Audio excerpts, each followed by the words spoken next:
A while ago, I'm sure many of you can agree with me na talagang ramdam natin ang presensya ng Panginoon sa lugar na ito. Amen po ba? How many of us felt that heat? The heat of the Spirit. Amen? Talagang ganun na. You know, when the Lord makes Himself felt, sometimes He uses fire. Amen? And that fire, something that purifies us. Amen? And really, blessing, glory, honor belongs to our God. He deserves all the praise, amen, all the worship. The whole earth is singing of His glory because it's Him who actually caused our salvation. Doon pa lang po, di ba, sa ating kaligtasan, yung assurance po natin na anuman ang mangyari sa buhay natin, tayo'y ligtas. Amen? That is assurance enough. That is blessing enough. That is joy enough. Kung isipin mo lahat ng problema mo ngayon, lahat ng worries mo, ikumpara mo yon sa kagalakan na meron tayong assurance, na meron tayong buhay na walang hanggan, na meron tayong relasyon sa Diyos, sa King of Kings and Lord of Lords. That itself is a blessing. Amen? And tonight, as I was really worshiping here a while ago, the Lord impressed in my heart that tonight will be a night of breakthrough. A night when the Lord will allow us to overcome, kasi I am sure all of us, maybe many of us, if not even all of us, are struggling in one way or another sa kasalanan. Maybe, as I look at you right now, ang babait nung tignan, parang malaanghel. Amen? But maybe we might have secret sins. Maybe there might still be bondages na hindi natin talaga sinishare pa sa ating discipler o sa ating mga pastor. But deep inside you know, and you're praying to God, Lord, gusto ko namang magbago eh. Lord, gusto kong bumait. Pero parang ang hirap. Amen? You know what? Tonight, the Lord is assuring us, everyone that's here tonight, the Lord will help us overcome. Because He has already overcome. Amen? We identify ourselves with Christ who has already overcome. If you're new here, by the way, baka words masyado to, hindi ko maintindihan. Don't worry, the Holy Spirit is here. He's going to enlighten us all. Amen? Again, if it's your first time, this is Lord Jesus, our Redeemer Church. This is the church that really loves God and leads people to Him. And we are going through this series called By the Book. And this is for 2 months. And we are already ending tonight. Ang bilis ng panahon, no? 2 months na. Can you believe that? 8 talks po ito. And we've been studying about the Bible, right? The truths about the Bible. Medyo technical lang pakinggan yung doctrine of Scripture, pero break down naman natin yan at talagang pinaintindi natin sa ating mga kapatiran kung paano natin may apply ito sa buhay, how will it be practical, no, sa ating mga buhay. We've studied about the necessity of Scripture, remember, last month, na importante talaga. Na ang Scripture, ang Biblia ay importante para unang-una makilala natin ang Diyos. Kasi ang Diyos ay napakalaki, He's infinite, He's sovereign, the creator of the universe. How can tiny man understand Him? We can never understand Him. No? But God made a way. He used His word so that He can communicate with us. Kaya importante, ang Biblia, it's the only way for us to know Him. It's the only way for us to know salvation. Kung wala ang Biblia, hindi natin alam. Baka magpapabaitan tayo, magpapaano tayo ng religion. But through the Bible, we know that He is the way, the truth, and life. It's through the Bible that we know now how to live a godly life, how to live out our purpose, di ba? Mahalagang Biblia to receive blessings. And natutunan natin yung authority of Scripture. For 3 weeks, we've talked about yung inspirasyon ng Bible. The author of the Bible is none other than God. Yes, it was written by man. No? Hindi ko na babalik lahat ng pinag-usapan natin. But, by the way, if it's your first time here, you can always go to our Eljor UAE YouTube channel. Yan. At mag-subscribe naman kayo doon. At pwede niyong balikan yung ilang mga weeks po para maka-follow po kayo. But really, we've talked about yung Biblia is inspired by God Himself. Naniniwala tayo na ito hindi haka-haka, hindi ito'y gawa-gawa lang ng tao. It's not a man-made religion. This is really inspired by God. The Holy Spirit gave wisdom to these people in a span of 1,000 plus years. Okay? 40 authors, di ba? 66 books. And pag pinag-compile ito, ito na yung ating Biblia. Ito yung Word of God. That's why it will never be wrong. It's inerrant. It is infallible. Walang kamalian, walang contradiction sa Biblia. Maski ibang tao nagsasabi may maraming contradictions, but no, there is no mistake in the Bible. It is the Word of God. The God is the God of truth. There is no lie. And we've also learned that sufficient ang Bible. May mga tao naniniwala, yes, naniniwala ako sa Bible, pero dagdagan natin ng good works. Dagdagan natin ng ganito, ng ganyan. Dagdagan natin ng mga sinabi ni ganito. Pero we believe the Bible itself is sufficient. Hindi na po magkakaroon ng bagong way to salvation. Kaya huwag kayo maniniwala pag may magsasabi, nako, ang bagong propeta, bagong Messiah. Alright? Ito ang bagong daan. Hindi. It's already sufficient. Sapat na, tapos na po ang Bible. Everything that we need to know, it is already in the Bible. And last week, we talked about the clarity of Scripture. Okay? Ibig sabihin, by the power of the Holy Spirit, dahil ikaw ay born-again Christian, nananahan sa iyong banal na Espiritu, siya ang magpapaliwanag sa iyo sa mga binabasa mo. People who don't have the Holy Spirit, naku, napakahirap para sa kanila yung Bible. Parang, ang labo naman ito. Okay, magbasa na lang tayo ng comics, manood na lang tayo ng ganito. Hindi po sila naengganyo na magbasa ng Biblia kasi para sa kanila, hindi klaro. But, because of the power of the Holy Spirit in us, it will illuminate sa atin yung mga words na yon. Therefore, we are able to understand it. Amen? Those are the four doctrines, the main doctrines that the evangelical Christians like us believe about the Scriptures, about the Bible. The Bible is talagang the authority of our faith. Amen? Because that is the only one that tells us about God. Pero, sa lahat ng ito po, baliwala itong lahat ng natutunan natin kung hindi naman natin ito mai-apply. That's why right now, what a great finale to our By the Book series, we will talk about applying or the application of the Word of God. The Word of God is not just there for us to read, for us to know about, para magyabang tayo ng dami kong alam sa Bible. But it's about obeying it. It's about receiving the Word of God in our lives, making it truly the lamp to our feet and the light to our path, diba? Kasi in this world, it's so dark, it's so, napaka-chaotic, but because of the Word of God lighting our path, binibigyan tayo ng ilaw. Now, it's up to us to walk that path. May ilaw ka nga, pero dito ka pumupunta, diba? Baliwala, diba? Mababangga ka pa rin, masasaktan ka pa rin. But if you follow faithfully the Word of God, yan ang pag-usapan natin, no? You will really experience blessings sa iyong buhay. Many of us want blessings. Yan, pagdating sa blessings, di ba? Gustong-gusto natin yan. Pati pa, woo! Ang tanong, ilan ba dito ay sumusunod sa mga salita ng Diyos? Okay, the problem with application, there are two problems with application. One is misapplication. Di ba? May mga taong, yes, alam nila ang Biblia, memorize pa nga nila, pero mali naman yung pag-apply. Example, mga kulto. Okay? May mga kulto po, alam na alam po nila yung Bible. Baka nga mas marami pa silang memory verse na alam kaysa sa atin. Pero tama ba yung pag-apply nila? Kung baga, ilan ba dito mahilig sa mga beauty products na ganyan? Kung baga, bumili ka ng mamahalin, Aileen, no? Bumili ka ng ganyan. Akala mo, kasi napanood mo sa K-drama, ito pala sikreto nila. Para kuminis, gusto mo magmukhang Koreana, ganyan, no? Bumili ka. Hindi mo tinitignan, yung pala yung pagbili mo ng ganun, mga waxing strip, no? Alam mo yun, waxing. Dito mo nilagay, ganyan-ganan, no? Wow, ito magmumukha na akong Koreana. Pagtanggal mo ganun, pati kilay kasama, no? Grabe, no? Ibig sabihin, hindi mo binasa yung instructions, hindi tama. Tama siguro yung intention mo na maging gumanda ka, di ba? But you misapplied it, okay? Hindi naging mabuti para sa'yo. One other problem is also the same. Non-application naman. Yung non-application, they simply ignore the Word of God.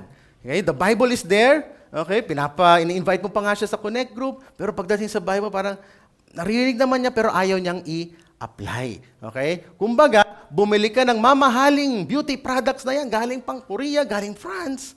Pero nanghihinayang ka, ay, sayang, mahal yan. Right? Next year ko na lang gagamitin. Next year, expired na. Gaganda ka ba? Okay. Maaaring dahil kumakain ka ng masasarap na nutritious food. Pero hindi dahil doon sa mga produkto. Nakuha po ba natin? The same thing, the Bible is there. No, this image is an image of a lock and a key. The key to receive blessings is really all in the Bible.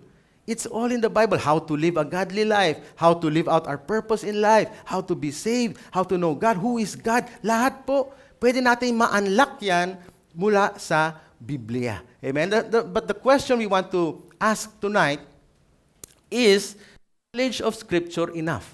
Enough ba na nag-aaral tayo ng Biblia? Enough ba na na-memorize natin ang kanyang mga salita? At pinag-uusapan natin pati Greek origin ng word. Okay, pumunta ka pa sa Bible school. Is that enough? Amen? But tonight, what I want to share with you is that it's not all about just head knowledge. It's not just about knowing the doctrines of Scripture at alam na alam mo pag pinarecite ka, di ba? Alam na alam mo, 1, 2, 3, 4. Ang tanong, are you applying the Word of God? Amen? Because that is very, very important for us to truly receive yung mga benefits ng mga salita ng Diyos. And right now, we'll be reading from the book of James, chapter 1, verses 19 to 25. Please join me, please stand and let's give reverence to the Word of the Lord as I read to you James chapter 1. Ito yung mula sa NIV version. Oops. Medyo naglolo ko to. My dear brothers and sisters, take note of this. Everyone should be quick to listen, slow to speak, and slow to become angry. Because human anger does not produce the righteousness that God desires. Therefore, get rid of all moral filth and the evil that is so prevalent, and humbly accept the word planted in you, which can save you. Do not merely listen to the word and so deceive yourselves. Do what it says. Anyone who listens to the word but does not do what it says is like someone who looks at his face in a mirror and after looking at himself goes away and immediately forgets what he looks like. But whoever looks intently into the perfect law that gives freedom and continues in it, not forgetting what they have heard but doing it, they will be blessed in what they do. May God bless the reading of His holy word. Let's pray. Lord, thank you so much for this evening. Thank you, Lord, for your word that is always available to us, Panginoon.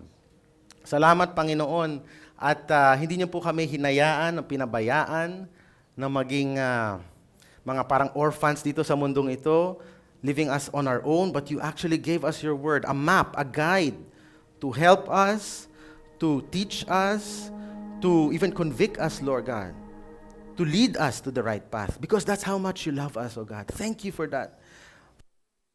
Forgiveness, Lord, for the many times we take this for granted. Pray, Lord God, that tonight we'll be able to commit to truly follow you, no matter how hard we think it is, no matter how much our mind thinks na imposible ito, but give us, Lord God, the grace to just obey, because that's the only way, Lord God, you will be able to grant us the blessing, the opportunity to experience an abundant life here on earth. Thank you, Lord God, and we bless your name. We pray, Lord God, to you anoint the preaching of your word. Lord God, use me as your mouthpiece. Dear Holy Spirit, fill me right now, Lord God, so that you will be the one to preach tonight. I know many people here, if not all of us, Lord God, need to receive this word. This is very important. That's why the enemy is trying to distract us. But Lord, you are greater, O God. You are greater, O God. We declare your victory in this place, even right now, Lord God. As we hear your word, transform us, O God. Bless us. We welcome your presence in this place. In Jesus' name we pray. Tell your neighbor, God will speak to you tonight. Alright, ayan. Pag-pray natin itong yan. Praise the Lord. Welcome mga kapatid. Again, isa-isay na natin to. Verse 19. My dear brothers and sisters, this is written by James. Po si James. Hindi po siya yung apostle, na yung disciples, the two James. But this is the brother of Jesus. Alam niyo ba si James, he did not, at first, did not believe Jesus. No? Pero nung nakita niya na nabuhay na muli si Kristo, naging believer siya. And in fact, he became even one of the leaders. Isa sa mga respetadong leader to ng Jerusalem Church. He became the leader of the Jerusalem Church. And according to theologians, isa to sa pinakaunang sulat sa New Testament. If not Galatians, baka daw ito yung pinakaunang letter or book sa New Testament. No? So James was writing to the Christian believers. Sino pong believers dito? Followers ni Kristo. Tayo yon, no? Take note of this. He was giving something important. Bakit sabing take note, makinig kayo. Amen? Pakisabi sa katabi natin, makinig daw tayo. Yan, okay. Importante po kasi ito di ba? I'm sure many of you read this passage already. No? Everyone should be quick to listen. Pag sinabi pong quick to listen, he's talking about the readiness to listen. Kasi marami po sa atin, ang bilis paano na kung may kaaway tayo, di ba? Habang nag-i-explain siya, ikaw nag-iisip ka na kung anong sasabihin mo. Lalo na pag mag-asawa, no, iniintay mo lang magkamali. Ayan, mali ka mali, di ba? Ayaw mo munang makinig, di ba?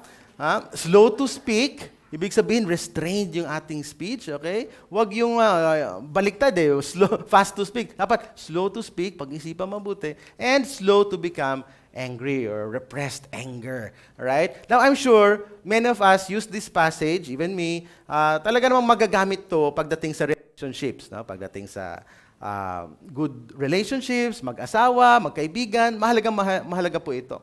But as I was reading this, it's part of parang yung pinaka-chapter na yung subject dito ni James is about listening and doing the Word of God.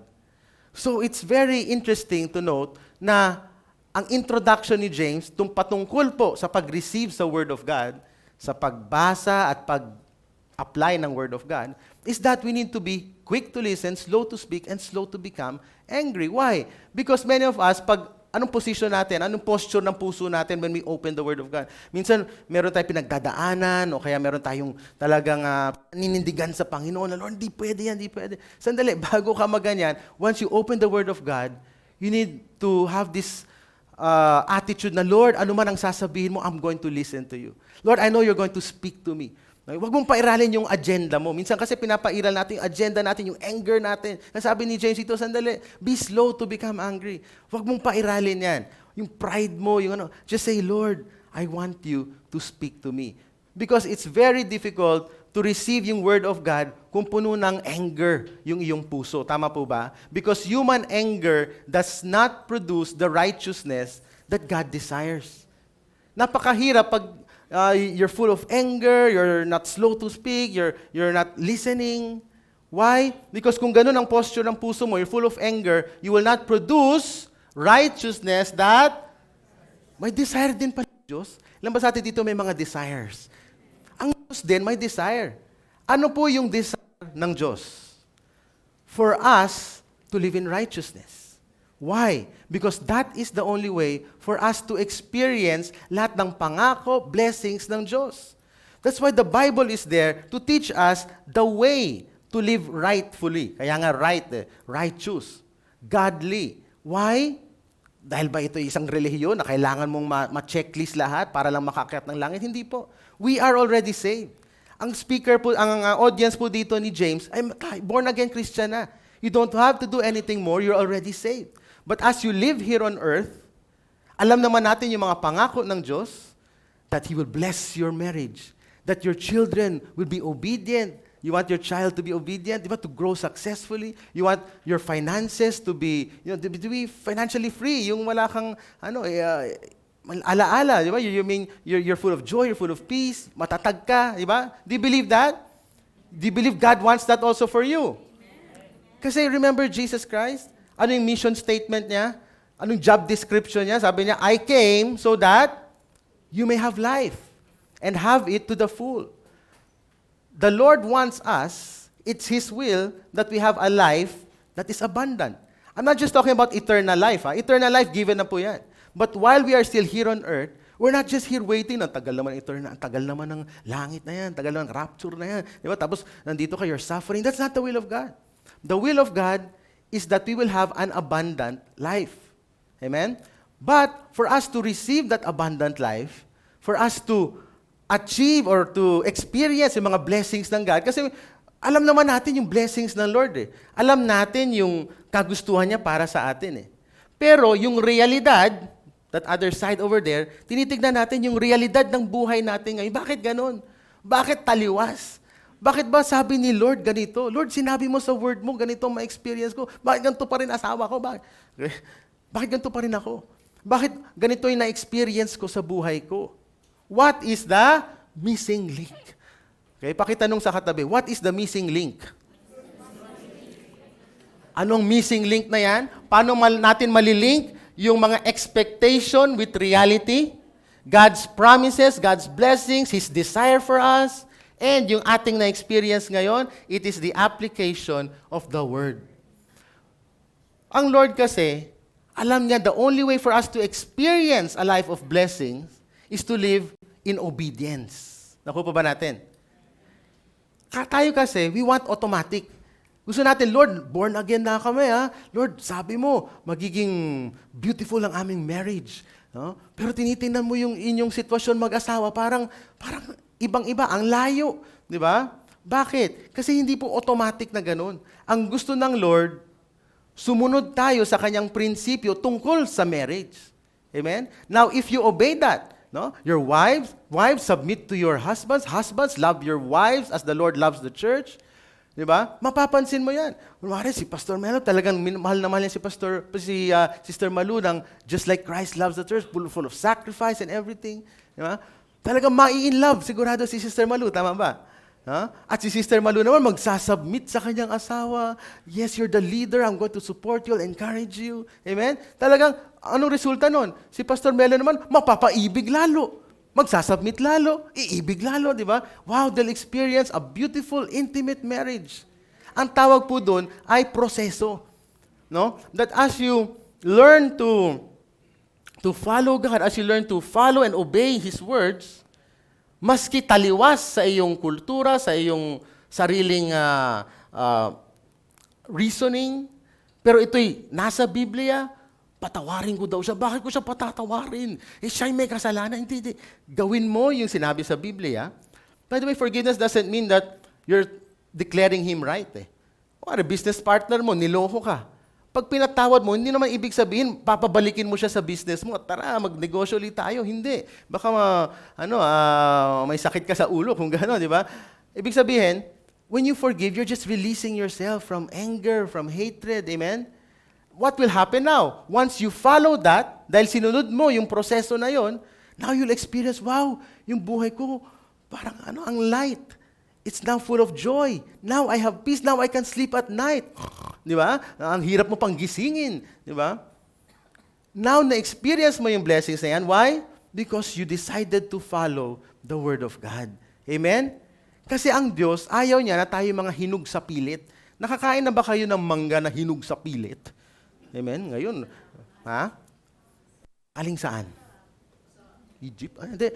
May mga galing mga masasarap talaga, mga gimaras, mga gano'n, di ba? Talagang mga, pero alam mo, pag hinug sa pilit parang, ba't ang pakla, ba't ang ito? Di ba? Ganun din, bilang Kristiyano, the fruit of the Holy Spirit, will grow in us. Once you truly, number one, you're attached to the vine. I mean to say, yung relationship sa Panginoon, talagang daily you meditate His Word day and night. Plus, you obey it. Mapapansin mo, yung love nag-grow, yung joy. Dati magalitin ka, siniraan ka lang ng ganun, lagot ka sa akin, papahiyain kita sa Facebook. Di ba? Ngayon may self-control ka na. Ngayon may, may gentleness ka na, the way you speak. Dati, sino yan? Sino nagsabi sa akin yan, ha? Lagot niya sa akin. Ngayon, yung tongue mo, parang baptized na, di ba? Parang full of gentleness. Dati, isang susuntukin. Ngayon, binibigyan ng pansit. Etong para sa'yo. Di ba? Di ba? Ganun na. Once you experience that, once that process happens, what happens? Now you experience the blessings. Okay? Hindi ko alam anong susunod na slide. Okay? Yan. My wife has a book, yung kay Blackaby, devotional. No? He talked about the crisis of belief. Ano yun? May kasi, alam nila ito yung nasa Bible, ito yung promises ni God, ito yung kanyang mga will para sa atin, pero dahil nga hindi nila nararanasan yung mga pangakong yun, they start to doubt. They start to say, totoo nga ba ang Panginoon? Ito yung mga narinig ko mula sa pastor dyan. Pero bakit hindi nangyayari sa buhay ko? Then you start to doubt your belief. Sooner or later, you'll find out you're moving away from the Lord. And as you move away from the Lord, nawawala ng kapayapaan, lalo kang napapariwara. Amen? And that's what we want to avoid. And how will we do that? Sabi ni James, therefore, when you say therefore, ibig sabihin, ito ay konektado dun sa unang sinabi. Sa before, yes. Very good, okay? Yes, tama nga naman, no? Para maalala natin. And therefore, konektado sa before. So, ang before ay be quick to listen. Kalimutan agad natin. Quick to listen, slow to speak, slow to become angry. Meaning to say, have that heart na ready to accept the word of God. Na tatanggapin mo, Lord, ano man ang sinabi mo, ito yung totoo. Therefore, paano natin matatanggap yon, yung word of God? Number 1, get rid of all moral filth and the evil that is so prevalent. So, 3 with you today, 3 things for us to experience the blessing of God. Do you want to experience the blessing of God? Yes. Lahat yan nasa Word of God. Pero para matanggap mo yung Word of God, hindi yan automatic. Kailangan number 1, totally surrender. Yung sinabi niya po dito na get rid, okay, ang Greek original word na ginamit ni James dito ay apotithemi. Okay? Apotithemi means to put off, to lay aside, and to renounce. This word, okay, nung ni-research ko po, 9 times ginamit sa New Testament. And amazingly, ito rin yung word, mismong word na ginamit sa Acts 7:58. You remember when Stephen was being stoned to death? Si Paul yung may pakana nun, nandun si Paul, di ba? And what were the people doing, yung mga nag-stone? Tinanggal muna nila, they laid down their clothes at a young man's feet whose name was Saul. And ang word na ginamit, ganun, apotithemi. So why am I sharing this? Because I want us to understand yung meaning ng get rid. No? Yung word na apotithemi is about removing yung parang garment, removing, renouncing it. Parang ganito. Gusto kong tawagin si JM, ang ating poging-poging future pastor. Woo! Parang ganito. Ano yung ibig sabihin ng apotithemi? Ibig sabihin niya, kumbaga, imagine natin, ito anong kulay ng t-shirt niya? Parang lupa, di ba? Lupa, di ba? Signifying yung earthly desires, worldly desires. Imagine niyo para tong madumi, basura, walang kwenta, di ba? Hindi siya, ito t-shirt, okay? Talagang, amoy lupa, talaga. Ano yung sabihin ng apotithemi? Tanggalin mo daw. Okay. Yun, di ba? Ang tanggal, okay, pag tanggal ng ganyan, pwede pa itapon. Tanggal ng ganyan, yan apotithemi. No? What is this showing us? Yung moral filth, how many of you believe that when God says that now you are my child, you are already justified? We studied that in the book of Romans, di ba? Once you accept Jesus sa buhay mo, JM, ikaw na ay malinis sa mata ng Diyos. Ganun ba? Instant lang? Yes. That's our position in the sight of God. Malinis na. Ngayon, bakit ang maraming tao, they're still in bondage of sin? Bakit ganun? Bakit gumagawa pa rin ng secret sin? Bakit hindi, sa tingin nila parang hindi makatakas? Because they're not getting rid of it. Getting rid means, itong sin na to, yung akala mong bandage na yan, damit lang yan, na pwede mong tanggalin. It is very possible. Why? Because the Lord has already given you a new position in life. You're now a new creature. The old has gone, and the new has come. Bagong JM ka na. Huwag kang maniniwala sa diablo na magsasabing, lahi nyo talaga yan. Kaya ka ganyan, kasi lolo mo ganun. Diba? Tapos yung lolo ng lolo, babaero din yung, kaya ikaw, ganun ka rin.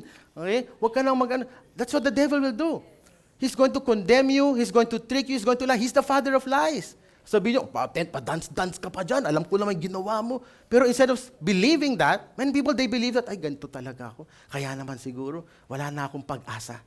But Jesus is saying, what God is saying, you can get rid of that. Meaning to say, step out in faith and say, ito, kayang-kaya kong makawala dito. Why? Because I am already freed. Amen? In the Lord, we have freedom, true freedom.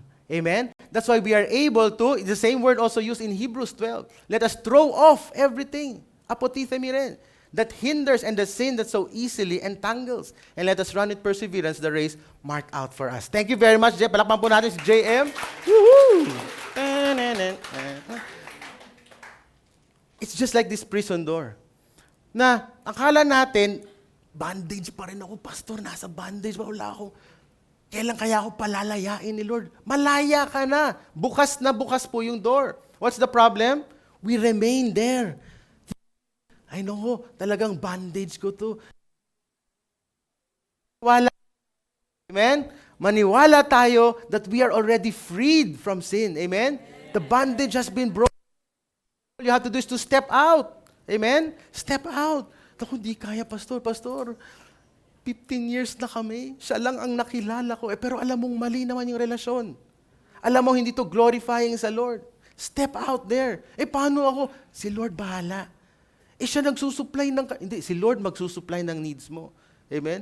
Paano yung happiness ko? Si Lord magsusupply ng happiness. Maniwala ka lang. Step out. Amen? Nakuha ba natin? That is the meaning of totally surrender. Because you will read that in the Bible. You will read that instruction. Paano ngayon kung nandun ka pa rin sa loob ng prison na yan? Kasi ayaw mo, kasi hindi ka totally surrendered. 50% surrendered lang. Amen? Pwede bang ganon? Jesus Christ is your Lord of all or none at all. Very good. Hindi siya parang buffet. Ay, buffet, di ba? Yung pipili ka na, gusto ko ng kare-kare. Pansit, hindi ko type. Hindi ganon. When you read the Bible, you don't say, ito, type ko to blessings. Ito, ayaw ko to, forgiveness, ayaw ko yan. Di ba? Ay, Solomon, gusto ko to, ang daming asawa. Di ba? Hindi ganon. Okay?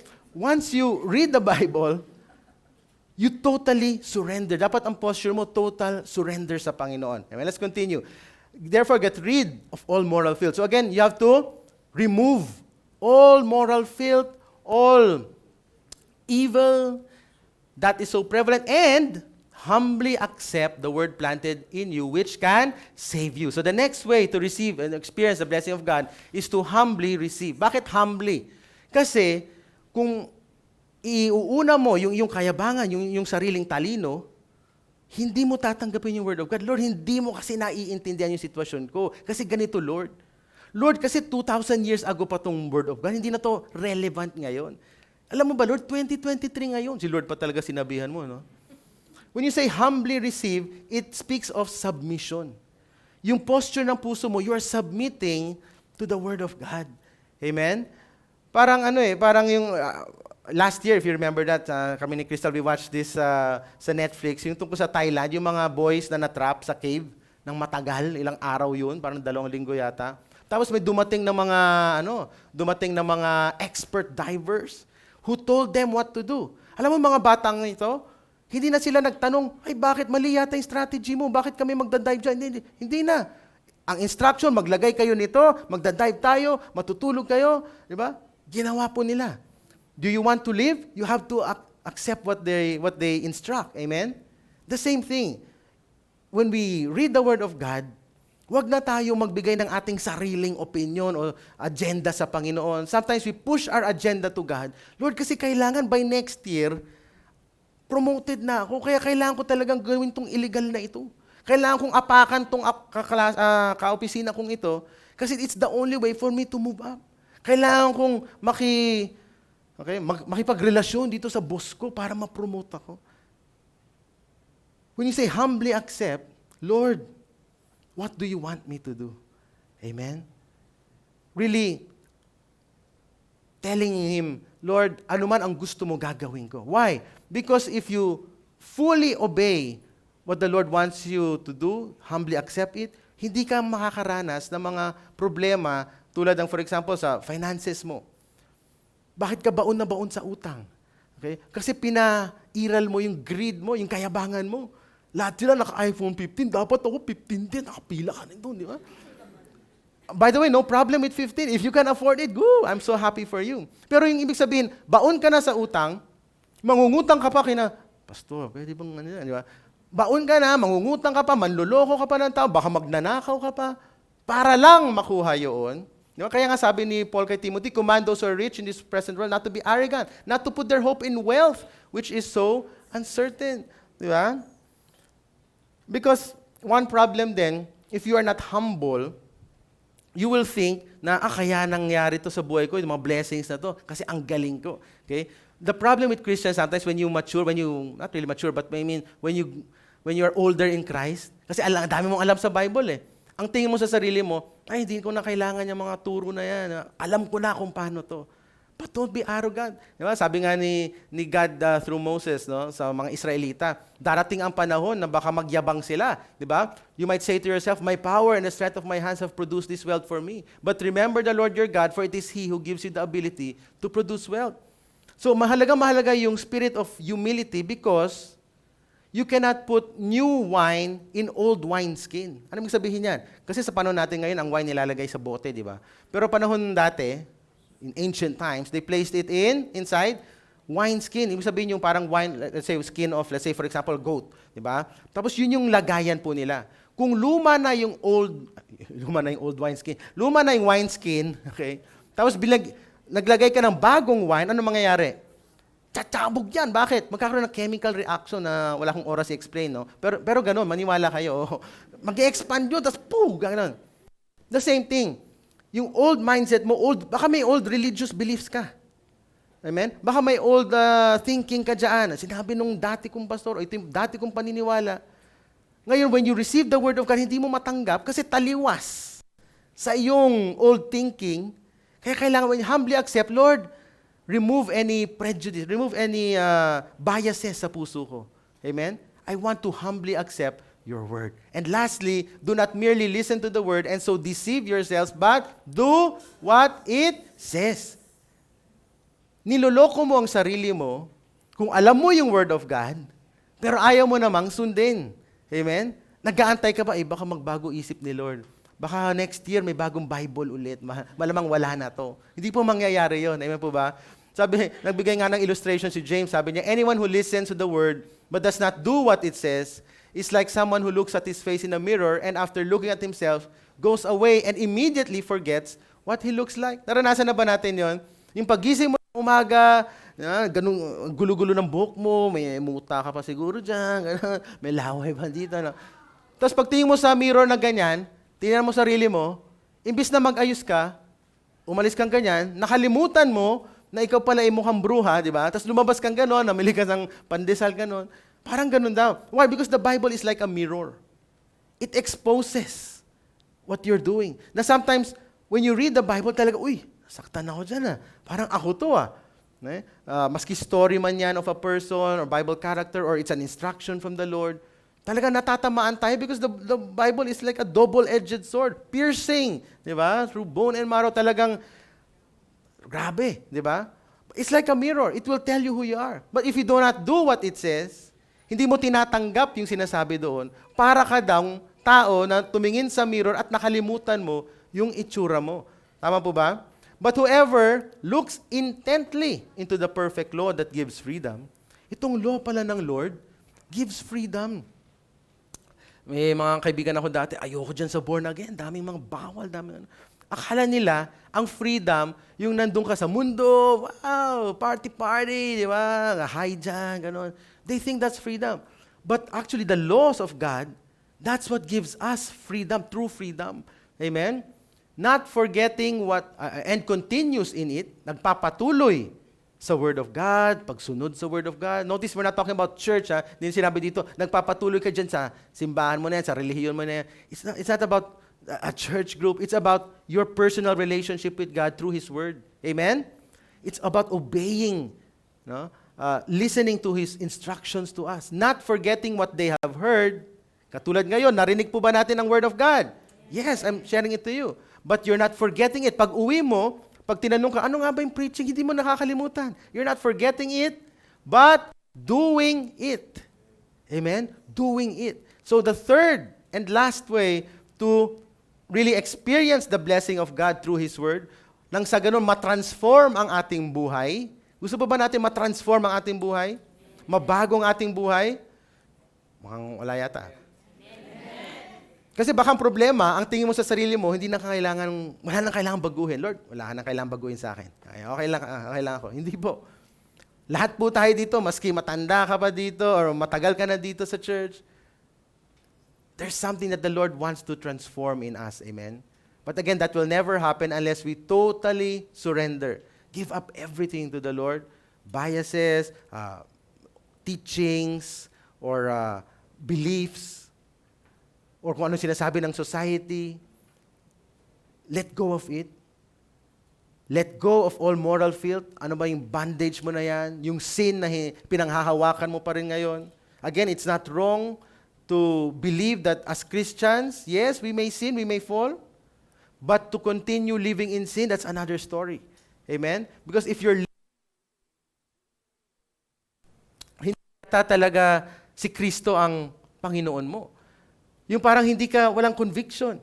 Di ba? Parang when you're doing sin, parang baliwala lang sa'yo. Panaplano mo pa nga, mamaya magkakasala ako, tapos magsusorry ako, tapos kung gano'n, you're doing it, may schedule ka pa every Monday. You're living in sin. No? To totally surrender means to give it up to the Lord. Lord, mahirap, pero I'm giving it up to you. I'm surrendering it to you. Because if you continue to live in sin, it's hard even if you read the Word of God, mag-meditate ka pa dyan, mahirap pumasok sa puso. That's why you have to ask the Lord daily, Lord, cleanse me. Repent. Amen? Totally surrender. I know the Holy Spirit is talking to each and every one of us. Alam mong may bagay na dapat mong isurrender sa Panginoon ngayon. Amen? Hindi ko man yan alam ng Diyos yan. But it's up to you to give it up right now and say, Lord, I'll surrender this. And then humbly receive. Because receive the Word of God unless you totally surrender.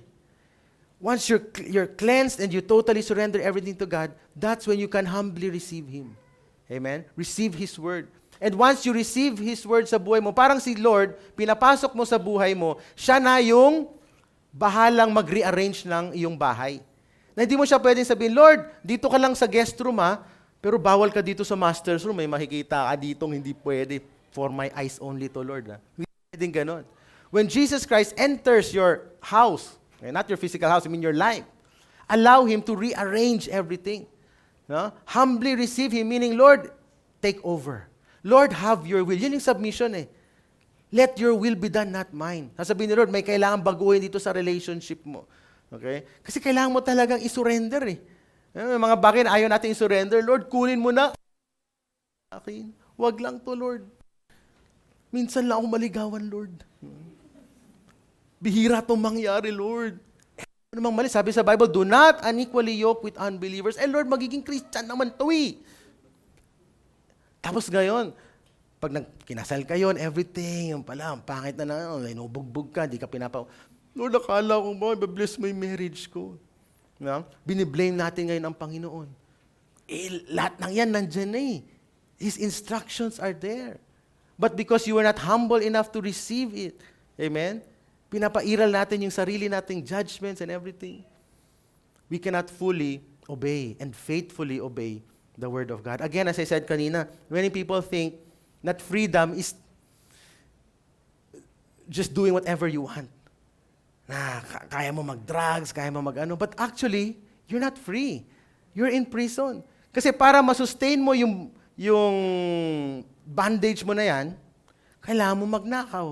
Kailangan mong mangupit, di ba? You're actually not free. Di ba? Para ma-maintain mo yung materialism mo, kasi sa tingin mo, yan ang nagbibigay sa iyo ng joy, ng peace, ng security. Sa tingin mo, okay ang stature mo kung puro designature lahat. That's actually your God. Because, that's why God said, di ba, do not have any other gods but me. Because your God is the one that will grant you your sense of identity, security. Saan ba yung sense of security mo? Sa Diyos ba o sa mga bagay-bagay?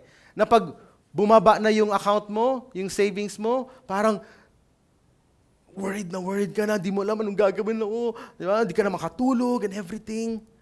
Bakit? Because that's your God. Nakuha ba natin mga kapatid? So baka materials or possessions are your gods. Pleasure is your God. Kaya gagawin mo lahat para lang makuha yun. You're not actually free. You're in bondage. But what is true freedom? The power to do what is right. Di ba? Sabi ko nga kanina, for example, sa marriage, di ba? Sabi naman sa Hebrews 13:4, malinaw, marriage should be honored by all, marriage bed kept pure, for God will judge the adulterer and all the sexually immoral. Malinaw yan sa Biblia. No? Pero minsan pinapairal natin yung sarili nating mga explanation sa Diyos, ganyan. Kaya mo pala hindi na-experience yung will ng Diyos sa marriage mo na maging maganda, maging intimate, maging masaya, kasi hindi mo to sinusunod. Pero subukan mong sundin ito. Then you'll experience the blessing of a wonderful marriage. Amen? I'm speaking to everyone here, even if you're still single, di ba? Getting ready to get married. Naku, ang blessed nyo nga kasi hindi pa kayo kasal, Nandyan ang Bible to instruct you. Amen? And once you receive that and truly obey it, wow! Ang sikreto ng isang mayabong na relasyon. The Lord wants you also to experience financial freedom. Tama po ba? Then, follow this. Do not put your hope in wealth. Amen? Let's be generous. Let's learn to plan. Let's learn to honor God with our wealth. At yan nga po pala ang ating next series for October. Wow. 3 talks po yan about generosity. Okay, ilan po ba dito gustong talagang yumaman? Yes. Sinong gustong yumaman? Nakita niyo rin kamay. Sinong gustong yumaman? Yes. Ilan ang open-minded? Open-minded, sabihin, open sa Bible, di ba? Tatanggapin mo. Kasi pag sinabi ni Lord na be generous, ikaw naman, closed. Hindi lang close-minded, close-fisted ka pa. Ayoko. Uripot ako eh. Sipot kuri ako eh, di ba? What will happen? You will not experience the blessings that God wants you to experience. Amen? And lastly, tapusin na natin to, verse 25, continues in it, not forgetting what they have heard, but doing it. Ano mangyayari? They will be blessed in what they do. Again, who wants to be blessed? Amen. Anong susi? What is the key to blessing? Yes, obedience, application of God's Word. Do you know Rica Peralejon? Si Rica po, actually yung husband niya, naging friend ko din. No? At si Rica, actually my neighbor in the Philippines. Before, di ba ang TV days yun, no? Panahon namin yan, ang TV. Tapos, nung medyo tumanda siya, di ba, nagkaroon ng mga daring roles, mga sexy roles na ganyan. Actually, naghubad din, gano'n. Hindi ko pinapanood, pero nakwento lang sa akin. Pero, as time went by, maraming offers na sa kanya, but she got to know the Lord. Naging born-again Christian po talaga siya. No? Ngayon, naging dilema niya, Lord, naku, yung career ko, pataas ng pataas, ang daming offers. Mas maraming offers, pero yung mga nakalagay doon, kailangan maghubad, kailangan magpakita ng mas maraming balat, ika nga. But the Lord convicted her. The Holy Spirit, as she was reading the Word of God, as she was getting deeper sa kanyang relasyon sa Panginoon, alam niyang mali eh.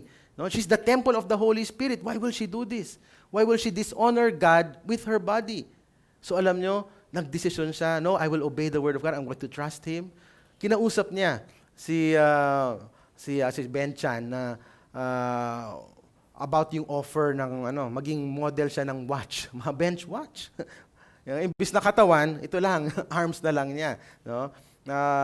And because of that, nawala yung offers. Okay, yung big money, ika nga.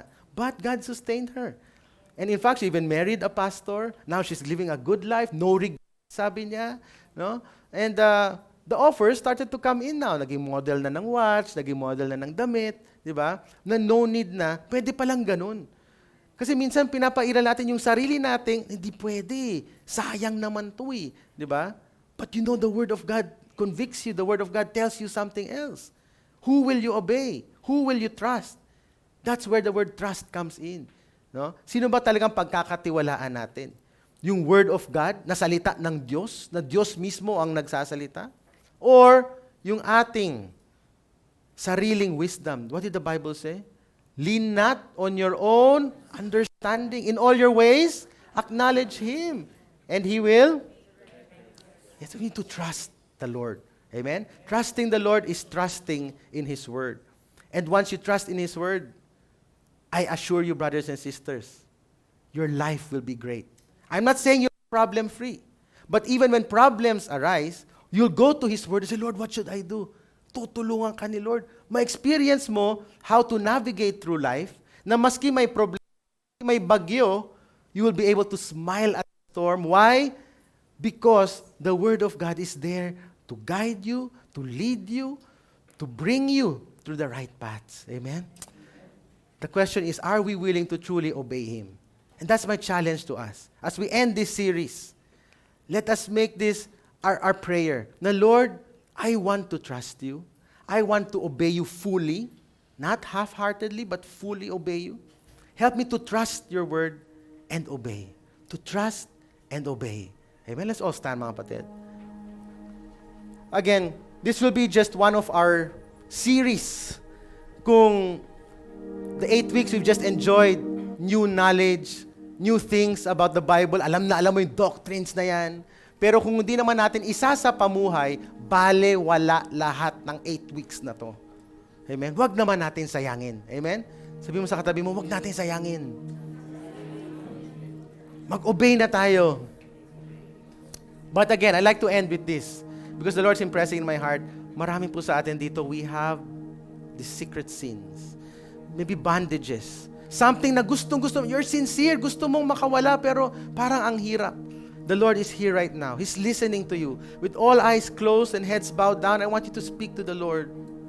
And if it's you want to admit to God na, Lord, kailangan ko ng tulong mo, I want you to raise your hands. Don't worry, no one will look.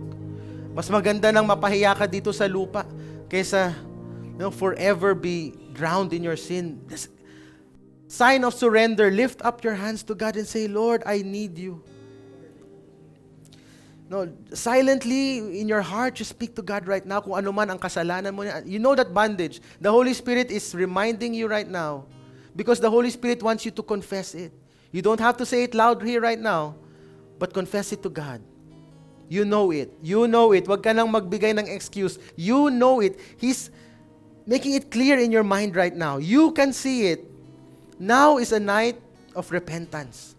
Ganun tayo kamahal ng Diyos Ama. He wants us to take this opportunity to confess our sins to God.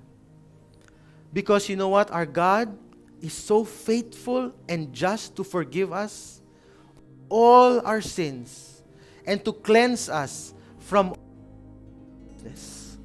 And once we truly surrender it to God, alam mo, sinasabi ng Panginoong Ama ngayon, anak, pinapatawad na kita.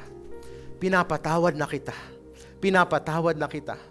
Lord, thank you. Thank you for that spirit of forgiveness just flowing in this place right now. I can feel the calm spirit right now just flowing. I can feel it like a river that's washing our hearts, removing the impurities. I can see darkness just moving away. I can see forgiveness flowing. Believe it. Jesus forgives you now. He has forgiven you. Huwag ka nang magpa-condemn sa kaaway. Huwag ka nang maniwala sa mga kasinungalingan ng kaaway na sinasabing hindi ka magbabago because in Jesus Christ, there is change. There is true transformation.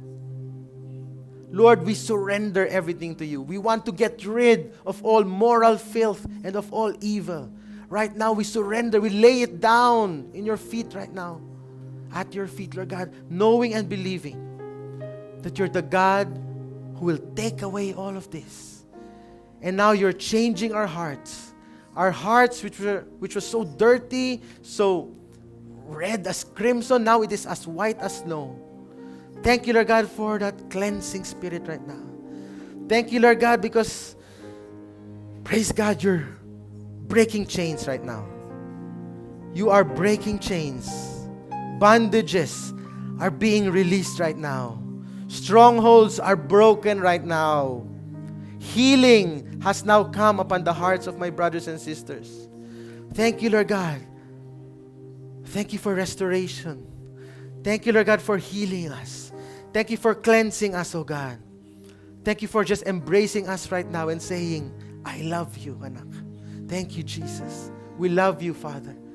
Lord, from now on, help us to truly live a life in obedience to you.